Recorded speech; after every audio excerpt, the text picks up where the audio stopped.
everybody. Welcome to BlueSciCon. This is Blue Marble Space Science Conversations. This is our seminar series that features the members and friends of the Blue Marble Space Institute of Science. You can check out more about our institute at bmsis.org, and you can listen to previous seminars at bmsis.org/podcast. This month, we are joined by our 2015 essay contest winner, Wojciech Gładysz. I'm sure I said that name wrong. Okay. Polish is not as good as English. But Wojciech is from the University of Warsaw. He's a third-year student, and he's going to share with us his ideas about crowdfunding and the future of space exploration. So please take it away. Looking forward to some conversation about this. Okay, so I'm going to take from that. Hello, everyone. And again, my name is Wojciech Gładysz, and I'm an undergraduate astronomy student at the University of Warsaw in Poland. First of all, I would like to thank the Blue Marble Space Institute of Science for giving me this opportunity to discuss my essay ideas with you. It was a real pleasure to take part for the second time in such an awesome competition. Anyway, you are probably familiar with this amazing photograph. It was taken by the Apollo 8 crew. It's hard to believe that it's been over 47 years since the Apollo 11 moon landing. One giant leap turned out to be directed towards our home planet, as we stuck on a low Earth orbit ever since. The 7-act play of Apollo had managed to stir our blood for a moment before we lost interest shortly after the first act. What I consider the biggest adventure in the history of our species kindled barely a few sparks, but these sparks, however, are the very reason we still wonder what could we possibly do to go back exploring the unknown. Occupied with our down-to-earth matters, struggling not with the hostility of space, but with the problems of everyday life, we tend to forget that we all have an untouched capacity for awe, and inspiration, and innate desire to be a part of something much greater than ourselves.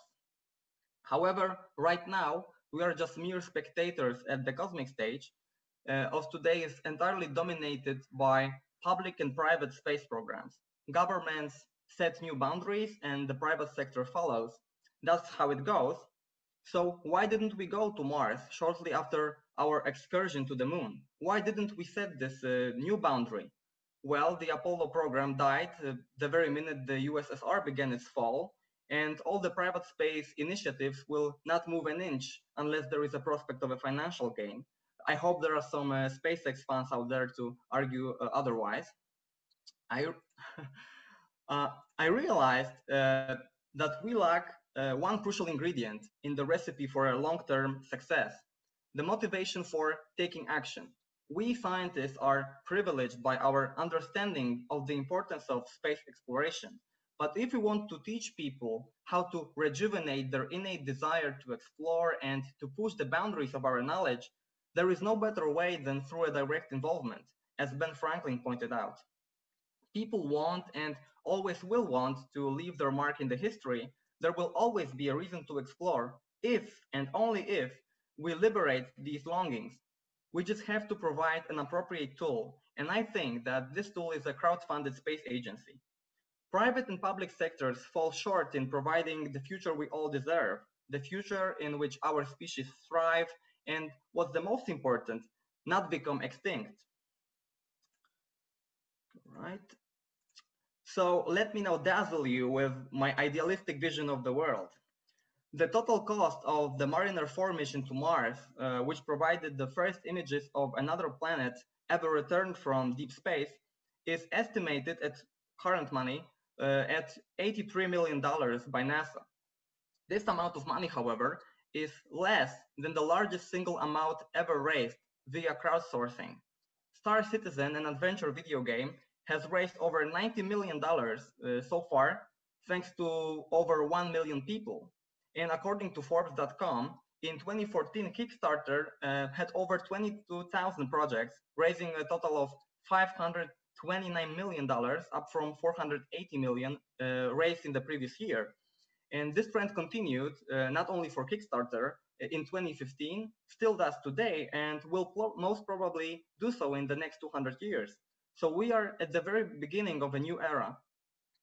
So how do I envision this space agency? So it would create a platform with different goals to choose from, submitted by people all across the globe, and would let everyone decide which project they would like to be a part of. Each donation, no matter the value, would grant the access to a decision-making process, which would involve the design of a spacecraft or a satellite, technological solution, and scientific goals. All of this would be supervised by scientists who would volunteer their free time, cheers to all the interns, to turn the ideas into actions. It would be a cosmic Wikipedia project with the community involved not because of possible financial gain, but because of the passion for exploration. Of course, such an agency couldn't operate without outsourcing the final stages of each project, but the blueprints for each spacecraft would bear the signs of a cumulative imagination of all the involved. We could finally find our own place on the cosmic stage. And humanity will most probably reach the Type 1 civilization stage in the next 200 years. We have a global communication system, a global fashion, music, and popular culture. So why not to make use of that? There are now literally hundreds of singers, actors, and celebrities whose influence reaches far beyond the stage. Kanye West becoming president would prove my point just fine, wouldn't he? The influence could be used to raise even more money and promote a new type of culture, the space culture. We all know "We Are the World" song, right? With Michael Jackson and all the other artists. According to Wikipedia, the combined revenues raised from the sales of "We Are the World" and "Hands Across America" was almost $100 million, and it involved only 47 artists. So imagine what could be achieved if there was a day across the world on which we could capture the imagination of all people by organizing concerts and events to help to fulfill our cosmic dreams. Pharrell Williams, for example, brings a photo of Carl Sagan on every tour. There is Katie Melua, who was a member of Astronomy Club and who was ashamed, and she admitted it, for singing that we are 12 billion light years from the edge and that it's a guess and that no one can ever say it's true. She knows that science doesn't work like that, and we are pretty sure about the age of our universe. So how hard should it be to convince them and many others to join this new cosmic movement? I think it should be quite easy. We've got to take into account and realize that science is hard and eureka moments occur rarely. Painstaking calculations are not nearly as exciting as putting a foot on another world, and that is why we need popular culture so badly. Even the novelty of a journey to the moon has a tendency to wear off. We saw it a few weeks after the discovery of the Higgs boson, for example. And it's happening again with gravitational waves. People at some point will stop being excited about it as it becomes commonplace. We cannot blame ourselves for that. This is our very nature. We are just like that. We seek immediate results and even tend to believe, or at least some of us do, that learning a foreign language in 7 days is possible. Otherwise, all these pop-out ads wouldn't make sense. Someone has to click on them, right? So we need to strike the right note. For example, pyramids in Egypt symbolize human longing for eternal life. This has not changed since the ancient times. We fear of being forgotten. The crowdfunded space agency could provide the necessary romance, which would allow people to feel immortal in a certain way. Each spacecraft could bear the names and messages of all the contributors, engraved with a little help of nanotechnology. Since there is essentially nothing to erode them in space, they can be thought of as eternal messages in the bottles. So, do I really think that such agency could replace the combined power of public and private space programs? Of course not, and it's not the point I'm trying to make. It will lack the structures, facilities, and money for the biggest of projects. It will, however, provide a tool of great value, the continuing pressure on the governments. Democracies fail without well-educated society, and it is our obligation, I think, to teach and to share the ideas which would allow us to reach new heights. We are peppered all across the globe and not consolidated to pursue a common goal, but a worldwide movement supported by millions of Earthlings couldn't be ignored. The voice of the people, I think, will secure our future in space. Thank you.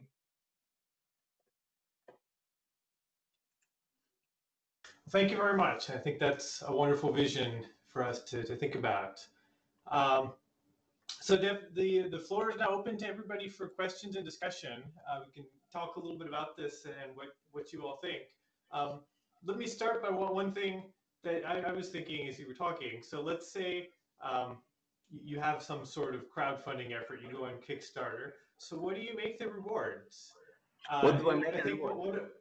one of the difficulties, the successful Kickstarter campaigns are often games or something. You get a final product.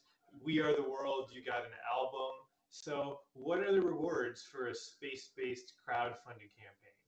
Yeah, I told about that we could engrave the messages that people would try to just keep like forever on the spacecraft, and to engrave the names of all the contributors on our on the final products on the satellites, and to give them some sense of eternal life.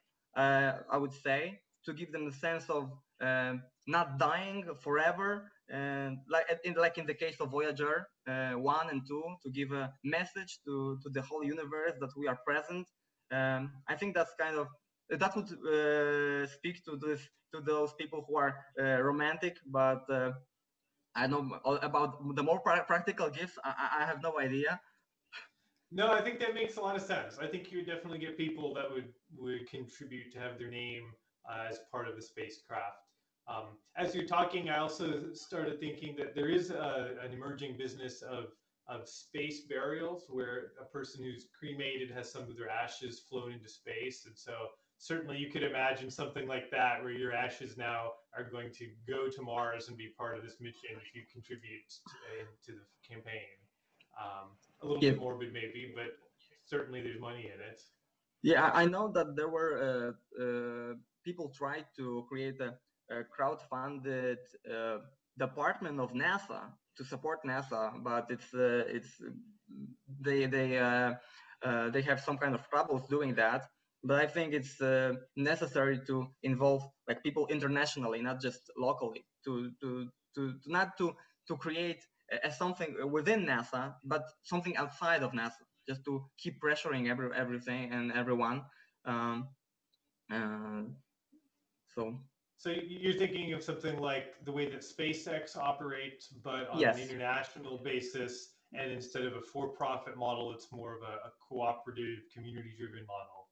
yes, and I want to emphasize that uh, no matter the value of a donation, everyone would have their voice. So even people from the poorest countries could contribute and feel involved in the project, because we don't. It's not about the money per se. It's about more about the movement and getting momentum to keep pressuring people. And SpaceX has its own goals, and I believe like Elon Musk is a wonderful guy, and he's trying to take us to Mars earlier than NASA. But I think it's not the way to go. If he will lack the money, because the project itself would be so costly, like to get people to Mars. I don't think he can afford that. We will see. Well, so the logic with SpaceX, I guess you asked for SpaceX X fans. So um, the way I understand their model is there's a lot of spin-off technology, and so going to Mars in and of itself doesn't give you a return on your investment, but all the technology that you develop along the way is other technology that you can patent and profit off of and make sell to other industries, things like that. That's at least one way that the private space industry looks at their business model, which would be really different than what you're thinking about. Do you think that they would have better success at getting more funds that way? And is that a problem, or is it really to have just a presence and it's not about out competing anyone? I don't know. I've really like I with Elon Musk is, you never know. Like he's a businessman entrepreneur, but he's he wants to change the world, and I don't know how much of that what he's saying is true, and how much is just a good PR. But I don't know. I don't know. I really don't know how would it turned out. I guess yeah, it's hard to say. There's been some technology transfer from NASA, but NASA is not operating to produce a profit. NASA is operating for the purpose of exploring space. And so in that sense, maybe what you're suggesting is a little bit more like an international version of NASA than an international version of SpaceX. Yes, yes, yeah, I'm just a fan of the view that in like Neil deGrasse Tyson presents, that the biggest, like the boundaries has to be set by governments, and either national, on a national scale, on international scale, the collaboration, and because the private companies will not just won't have money for that. Just to set a new boundary in space, it's a very costly and risky business. So the only thing we can do is to pressure, because like most of the space programs are operated by democratic governments, so we can elect people, we can pressure them and demand certain changes across the world. Of course, there are some countries like China, but we cannot do a lot about that. But the whole Western world can do a lot. Like, we know a worldwide movement, to ban different chemicals and to prevent our nature. So why cannot we do the same with space exploration? I think we can. It's possible. So those of you attending, feel free to unmute your microphones and ask a question. Oh, and it looks like we maybe have, we have one question in the chat. So Prashanta, I like the idea. My question is the most cliched one of science versus society. How do you convince people to donate for science when those donations could be used for all the needy people around the world? And that is indeed a very common question you get with yes, like that. Yes. Yeah, Carl Sagan himself asked this question. Like, there are people dying of dehydration, there is a poverty, widespread diseases, and shouldn't we pump money to fight, for example, Ebola? And shouldn't we provide clean water to all those in need? And I think we should, but we should think at the present and for the future too, because right now we are just completely vulnerable to any kind of cosmic event. Could just wipe out our species without without any problems. So we don't have any policy to fight with that. So we have to think in the categories of the future in the next 200, 100 years. But I agree, it's hard to convince people that we have to spend billions of dollars into space and not to see an immediate result while people are dying here on Earth. But it's hard to argue with that. It's hard to argue. Like, why do we attend concerts and spend money on our luxurious cars and houses and travels while we can save people here on Earth? Like, this money could save people. Like, I could donate some money, and I think I would help other people in the world for even I don't earn that much, but I could help in principle. So we all are in the same kind of state that we have to take some choices, but we should. I don't think we should neglect these people, and we should also fight for them. But we should and we should fight for the future too. Thank you. I think that's definitely a. I think you gave a good answer to that. It's a difficult way of looking at our ethics, and we all make decisions like that on a very daily basis. But when you're confronted with a big number like billions or millions of dollars for a single mission, then we think a little differently. Well, there's a lump sum that you could take and solve another big problem, but it's definitely very difficult.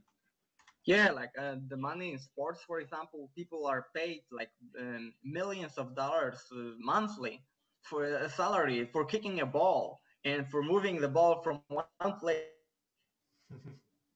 to another. And is that fair? I don't think so, but there is a commercial need for that, demand.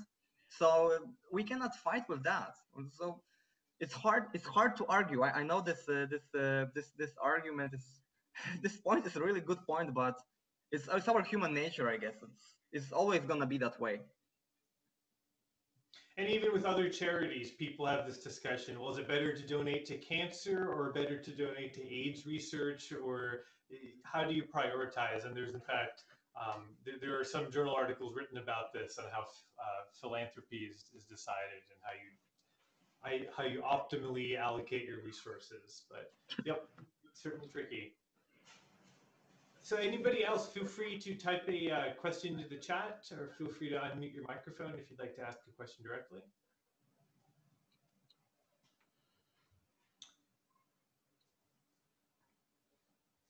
So if, well, I mean, feel free to do that at any time. Another thought I had, are you familiar with CubeSat missions? With what?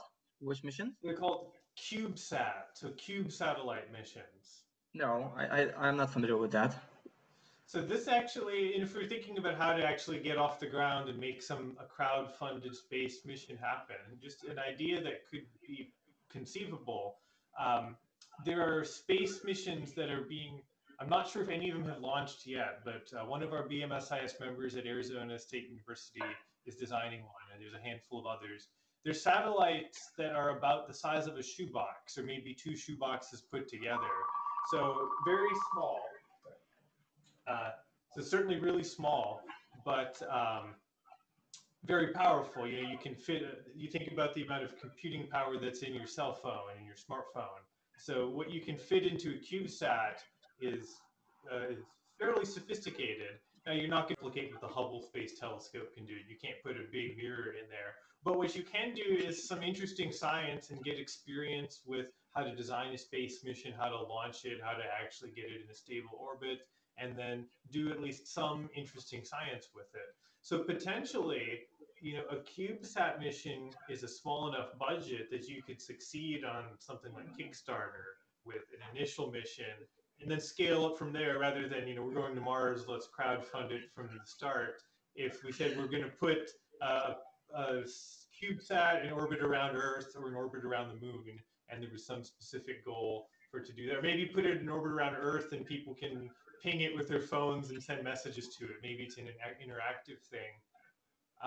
Maybe something like that is a small enough scale that it could really be crowdfunded at, you know, today. Yes, I agree. Like the small scale projects would be perfect for the start. And I talked about how costly was the Mariner 4 mission. It was like $90 million, and it's not that much considered what the revenue was, like what we got from the mission itself. And 90 million in a I know I'm talking big money right now, but I think we could scale to even $100 million for like a year long crowdfunding project. And I think with the support of celebrities, it would be easily accessible. Like, yeah, I have to underline this. The key idea is to involve popular culture, because I saw a few ideas about crowdfunding projects, something to sending ashes to the moon and many other stuff, but they don't get much attention. There is no media coverage, and without media and without all the buzz around the project, it won't happen. It won't happen because people, yeah, there will be some like a bunch of people that are willing to pay to give some donations, but it's not too much for such a project. And if we could involve, like if we could, like for example, get Pharrell Williams for one concert, just to organize, to donate people and donate for, give a concert for free, and all the revenues would be transferred to the project, it would just make things so much easier for us. So we have to involve popular culture. Otherwise, it won't happen. It won't happen at any point in time, at any foreseeable future, I guess. So what do you think about Mars One? So they've kind of got a model that's supposed to be crowd-funded, media-driven, where they wanted to have, I guess, what people have described as a reality show on Mars, where the revenue is the media interest and celebrity endorsements. And I mean, I'm very skeptical of Mars One. What do you think about this idea? I'm too very skeptical. For me, it's the same problem that I've been talking earlier.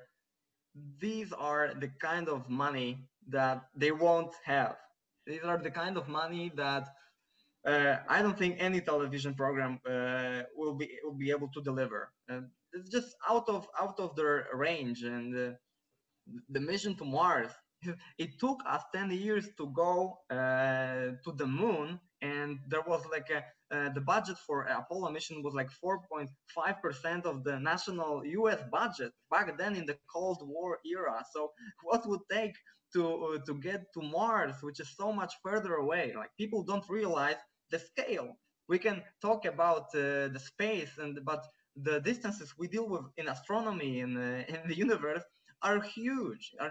It took a week, I guess, to get to the moon, but it takes 15 minutes light to travel to Mars, like the signal itself. So it's a half a year long journey in a spacecraft. So this is just unthinkable for me. I'm very skeptical. Just a PR thing that people would watch, like a Big Brother show or some kind of other show, but it won't happen. It won't happen. It's impossible, I guess. Yeah, I think I agree.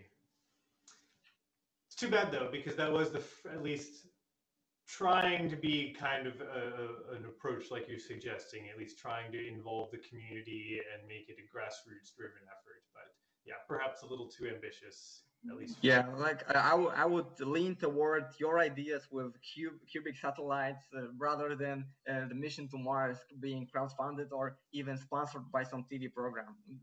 It's it's it's out of our scope, I would guess. I would say. So, do you have any plans to pursue this idea further? What are your Uh, thoughts? it's it's a tough question. Maybe at some point I will. Like, it depends on how my career is gonna turn out. Is gonna turn out for me. If by an accident I will get famous, I will definitely use that. It like I'm really surprised. Like, I would like to ask Neil deGrasse Tyson what he thinks, and if he would like to start such a movement, because he's such a celebrity. He has so many followers all over the media, has so much media power right now, and scientists like Stephen Hawking and Lawrence Krauss, for example, from the Arizona State, are such TV personalities. They could start a movement, especially like Stephen Hawking is a very good example for doing that. So if they could, I would definitely want to talk about with them about that, because we have to have that media coverage. Because without that, I can go and talk to you guys, and it's fine, but we won't reach the necessary number of people to start a solid and firm movement to just get us going. Yep, I think you're right.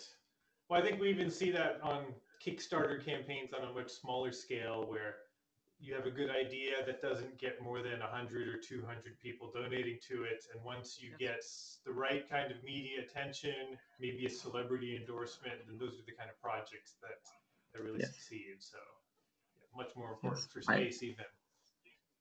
I agree. Any final questions? Everybody attending, any last questions for our guest? Definitely enjoyed this conversation. Did you have any last points that you wanted to leave us with?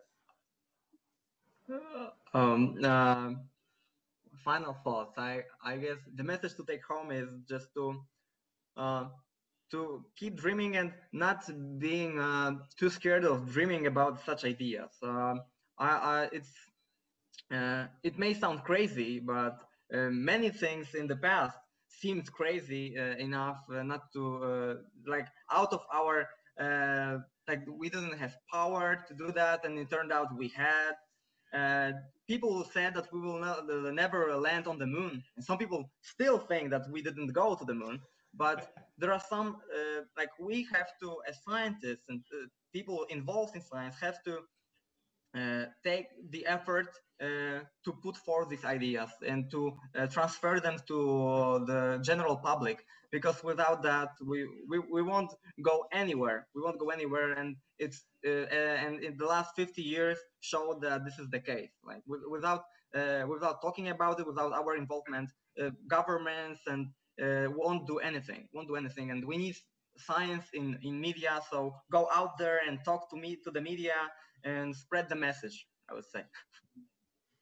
That is great advice to leave us with. So spread the message, and we've had, thank you very much. We got some comments from our attendees thanking you, and a final comment from Prashantsa saying, I don't think it's crazy to imagine this. It's a democratic version. It should be followed. So absolutely, it's a democratic version of space exploration. Yes.